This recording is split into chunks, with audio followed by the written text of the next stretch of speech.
Alors, ces seaux ont été planqués dans les fagnes. Alors, les fagnes, chez nous, c'est une réserve naturelle. C'est très, très beau. C'est vraiment à voir. Mais c'est une terre un peu spéciale. C'est une terre de marécage. Tu vois. Donc, tu poses ton pied, tu t'enfonces. Ta botte, tu la récupères jamais. Et là, ils sont allés balancer le corps de la dame dans le marais. Et c'est un type qui, en allant pisser, il a besoin de pisser. Problème de prostate. Il a besoin de pisser et c'était vraiment impératif. En plus, il fait pas chaud, il faisait froid.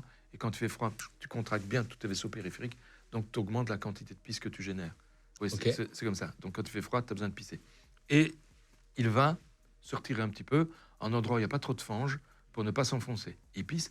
Et pendant qu'il est en train de pisser, il regarde un peu autour de lui. Il voit la tête de la femme qui sort de l'eau.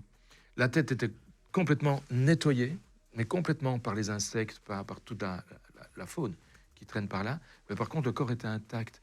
Parce que l'eau dans les fagnes, elle est très alcaline. Et l'alcalinité de l'eau a conservé le corps. Oh là là. Donc je dis toujours, c'est pas un bon plan. Si vous voulez qu'un corps disparaisse, mettez pas dans les fagnes, on va le retrouver.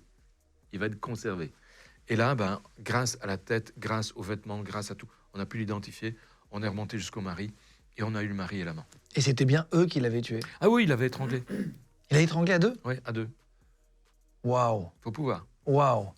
Et il n'y en avait aucun qui avait parlé après. Non, ils n'avaient pas parlé. C'est quand on a découvert le corps de la femme qu'on s'est rendu compte.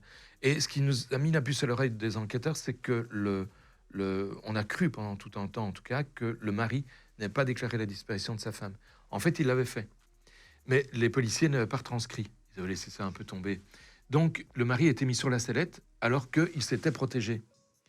Et en le mettant sur la sellette, il a vacillé. C'est foutu. Alors que si les policiers avaient bien fait leur job, ils n'auraient sans doute pas vacillé, on n'aurait sans doute pas reconnu au départ comme étant un potentiel coupable. Waouh. Voilà. Putain, c'est fou.